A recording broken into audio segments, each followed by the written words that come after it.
இப்போ இந்தியாவில் பொறுத்தளவில் அதுவும் நம்ம தமிழ்நாட்டை பொறுத்தவரை பார்த்தீங்கன்னா சர்க்கரை நோய்னு சொல்லிட்டு எங்கே பார்த்தோம் ஹாஸ்பிட்டலில் இது ஒரு பிஸ்னஸாக ஆரம்பிச்சிட்டாங்க. சர்க்கரை நோய் என்பது ஒரு நோயா அப்படிங்கிறது ஒரு கேள்வி. இப்போது கவர்மெண்ட் ஹாஸ்பிட்டலையும் சரி ப்ரைவேட் ஹாஸ்பிட்டலையும் சரி போனீங்கன்னா சர்க்கரை நோயாளிகள் பிரிவு அப்படின்னு எழுதியிருப்பாங்க. ஃபர்ஸ்ட்டு வந்து டாக்டருக்கும் நம்ம மக்களுக்கும் வந்து ஒரு அவேர்னஸ் இல்லைங்கிற ஒரு காரணமாங்கிறது மாதிரி தோணுது. இப்போ நோய் என்றால் என்னங்கிறதே இப்போ மக்கள்கிட்ட சொல்ல அவங்க இந்த மருத்துவர்கள் வந்து மருத்துவ உலகம் வந்து மக்களை ஏமாத்திக்கிட்டு இருக்கு. நோய் என்று சொன்னால் வைரல், பாக்டீரியா, ஃபங்கஸ் இந்த மாதிரி வந்து கண்ணுக்கு தெரியாத மைக்ரோ ஆர்கன்ஸில் வரக்கூடியது மட்டும்தான் நோய். இப்போ சர்க்கரை என்பது சுகர் இருக்கு, எனக்கு பிளட்ல சுகர் ஏறிச்சு அப்படின்னு சொன்னா அது நோயே அல்ல. இன்சுலினுடைய பற்றாக்குறை நோய் பிளட்ல வந்து சுகர் ஏறிச்சு, அவ்வளவுதானே. இது வந்து நோய் என்று சொல்வது எப்படி? அப்போ மக்கள் ஹாஸ்பிட்டலில் போகும்போதே அவங்க மனசை மாற்றி அவங்களை ஏமாற்றி பணத்தை பறிப்பதற்கான தொழிலாகவே அதை பார்க்க வேண்டி இருக்குது. இல்லை இப்போ சர்க்கரை நோயாளிகள் அப்படின்னா அவங்க வந்து பணம் சாப்பிடக்கூடாது அப்படின்னு சொல்லுவாங்க.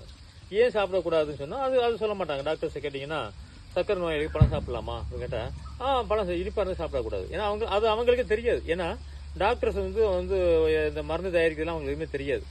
அவன் யாராவது வந்து இந்த 12th படித்தவங்க வந்து டை கட்டிக்கிட்டு வந்து உட்காந்து காலேஜ் படித்தவங்க சொன்னாங்கன்னா அவங்க கம்பெனியில் சொல்லி கிளாஸ் எடுக்கிறது அப்படியே வந்து இங்கே சொல்லுவாங்க. இவங்க அப்படியே எழுதி கொடுத்துருவாங்க. நம்ம மாத்திரை வாங்கி சாப்பிட்டு அப்படியே வந்துடும், அப்படியே வந்து செத்துருவோம். சரியா? அதனால சர்க்கரை நோயாளிகள் பழம் சாப்பிட முடியுமா முடியாதானா? சாப்பிடலாம். எப்போது அப்படின்னு பார்த்தீங்கன்னா கிட்னி நல்லா இருக்கணும். கிட்னி நல்லா இருந்தால் நீங்கள் வந்து ஃப்ரூட்ஸ் நல்லா சாப்பிடலாம். ஏன் அப்படின்னா நம்ம சாப்பிட்ற சுகரில் இருக்கிறது குளுக்கோஸ், பழங்களில் இருக்கிற இனிப்பு வந்து பிராக்டோஸ்.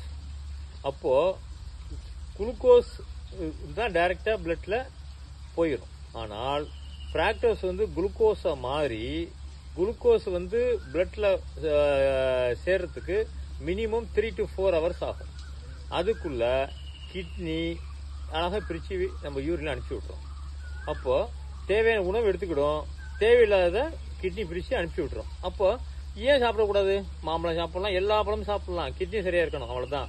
கிட்னி சரியா இருந்தா குளுக்கோஸா மாறுறதுக்கு முன்னாடியே பிராக்டோஸ் ஸ்டேஜ்லயே அது 3 hours நம்ம யூரின்ல கழிவாக வெளியேற்றி விடும். இனிக்கும், சாப்பிடலாம், ஆனா சுகர் ஏறாது. ஏன்?